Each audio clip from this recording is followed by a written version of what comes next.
Dizem que ele seduzia mulheres à noite, mas ninguém conta o que ele fugia durante o dia. O Boto Rosa é mais do que uma lenda encantadora. É o fantasma de algo que o povo preferiu esconder. Fica até o fim, porque o que apagaram da história do Boto talvez fale mais de nós do que dele. Antes de ser rosa, ele era só um vulto no rio, silencioso, esquecido, quase invisível. Dizem que ele nasceu do encontro entre o homem e o medo, do tipo de segredo que a cidade pequena não guarda. Afoga. O Boto não surgiu do nada. Ele foi criado pela necessidade de explicar o inexplicável, de dar nome ao que era proibido, de transformar em lenda o que ninguém tinha coragem de contar. Antes do encanto, havia dor.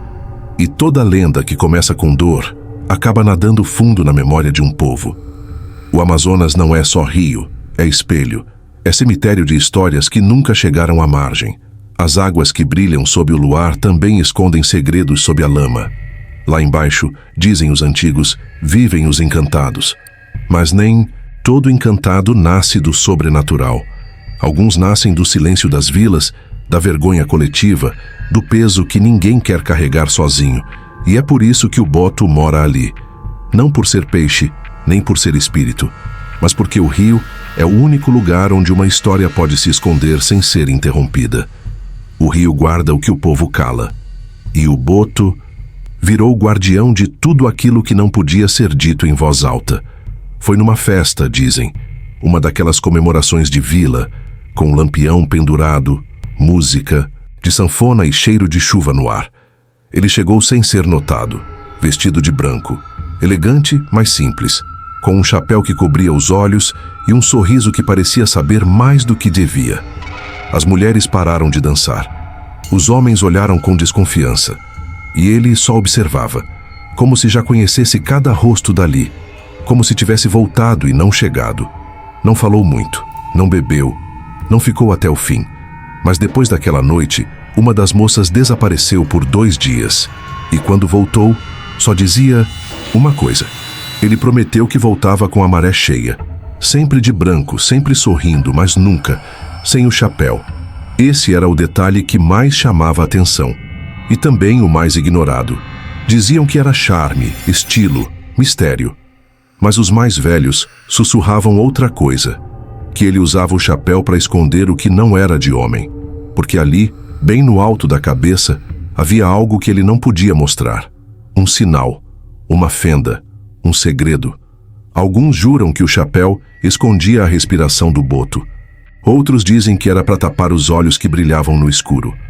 Mas o que todos concordam é que ninguém nunca viu o Boto sem ele, e que os poucos que tentaram tirar sumiram.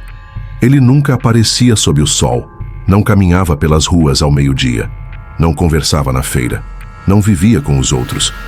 O Boto era um ser da noite, dos becos escondidos, das margens do rio onde a luz das velas não alcança. Só surgia quando o mundo dormia, quando o som dos grilos abafava as vozes, quando as moças espiavam, pela janela curiosas, sem saber se era medo ou desejo o que sentiam, porque a noite protege, a noite encobre, e para ele era o único tempo onde podia existir sem explicação. Diziam que, ao nascer do sol, ele voltava para o rio, desaparecia nas águas profundas, como se a claridade queimasse o encanto, mas talvez o que queimava fosse a vergonha de quem o criou. O que se contava era sempre o mesmo. Ela saiu para a festa, dançou, sorriu, e meses depois estava com a barriga crescendo, sem marido, sem namoro, sem explicação. A vila cochichava, a família a escondia, e a moça baixava os olhos. Foi então que surgiu o Boto. Não como vilão, mas como desculpa, um ser encantado, bonito, impossível de alcançar, e por isso mesmo, conveniente.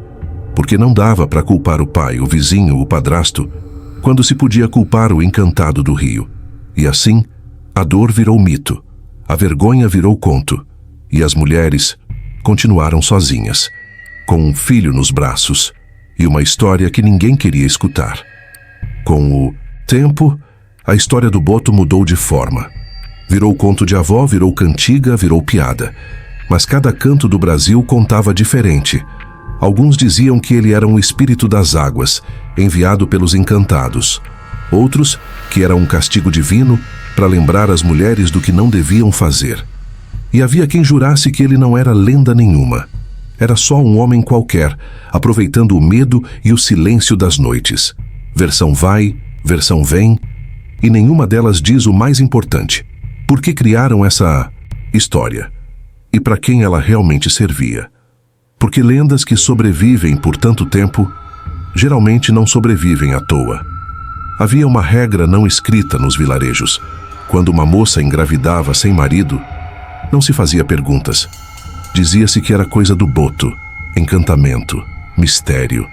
Mas por trás do mito, o que o povo fazia era silenciar. Silenciar os abusos, silenciar as violências, silenciar os nomes dos verdadeiros culpados, porque era mais fácil culpar o encantado do rio do que o homem da casa, o padrinho, o vizinho, o patrão. A lenda cresceu onde a verdade foi proibida, e o boto virou abrigo para segredos que fediam mais que o próprio rio. E talvez por isso a história tenha se espalhado tão rápido, porque não era uma fábula, era um disfarce. Algumas não viam o boto com os olhos, mas ouviam com o corpo inteiro. Diziam que ele aparecia nos sonhos, falando baixo, com voz quente, prometendo amor eterno e fuga para bem longe dali. Nos sonhos, ele tocava sem machucar, beijava sem pressa, e dizia o que nenhuma outra voz dizia de verdade: eu te escolhi. E mesmo acordadas, ainda sentiam o cheiro da água, o toque do vento, a culpa sem nome.